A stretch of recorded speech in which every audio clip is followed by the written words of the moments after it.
All right, so real quick, I've been getting a lot of questions like, if you're a convicted felon, can you own or start an ATM business?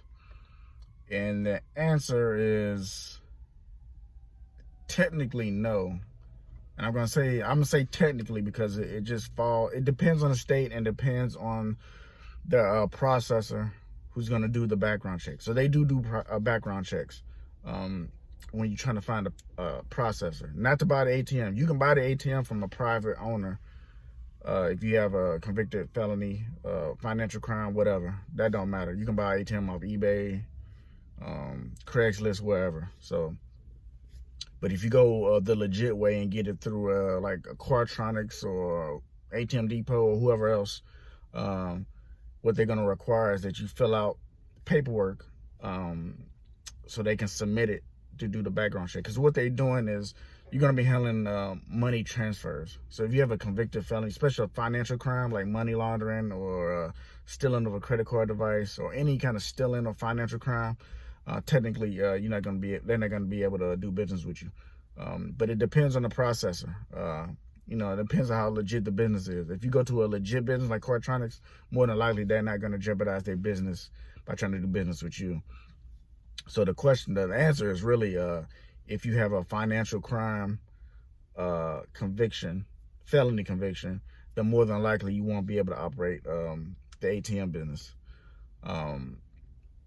But there's ways around that. So you can own an LLC under your name or a partnership with somebody. You can have the business in someone else's name, and then you just do the functions of marketing, and all the other functions. They just have they can have the processing in their name, and you just have a contract saying that you're a partner or an investor. So you can word it like that. There's loopholes to the game. So I mean, there's loopholes with any business.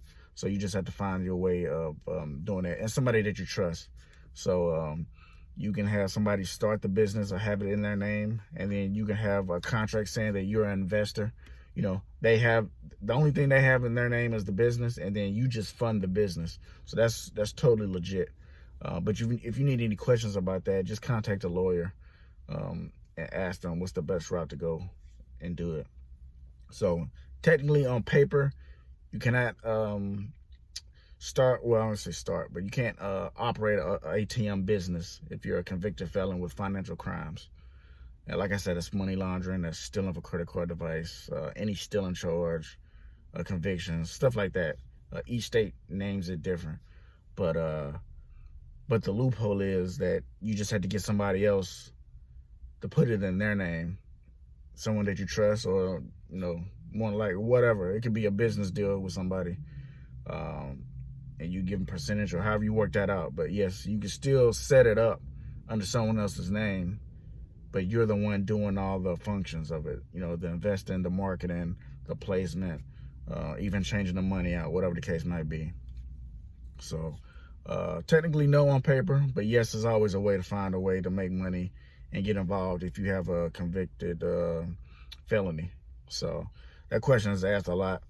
And like I say, I'll put loopholes up there, but it's really not a loophole. It's just, people do business like that all the time. So, I mean, someone else can have it in their name, and you can be in there as an employee. You're an employee of the business, even though you own the business. You just have it in somebody else's name so they can get it started, and you can list yourself as an employee of theirs, something like that, or whatever. However you got to do it. You can be an investor. Technically you supplying the money and everything else. You just can't get it in your name. So there's a lot of ways to get started in it. But yes, that's my answer to it. And I Googled the answer. Talked to a lawyer myself. I don't have any felony convictions, but I do have a lot of people that I work with that want to get started, and they just want to know, like, hey, how can I get this started? And I got a felony conviction. So how's that work? Who does the background checks?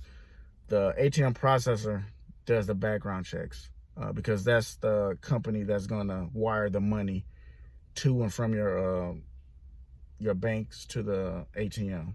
So when somebody sticks their card in your ATM, the processor is going to process that, make sure they got the money in there, dispense the money out of your ATM, and then transfer that money back to your bank. So in that sense, that's the money transfer part of it, and that's why they kind of real they're real touchy about that and who was in the business. So I hope that answered. I mean, this is real quick.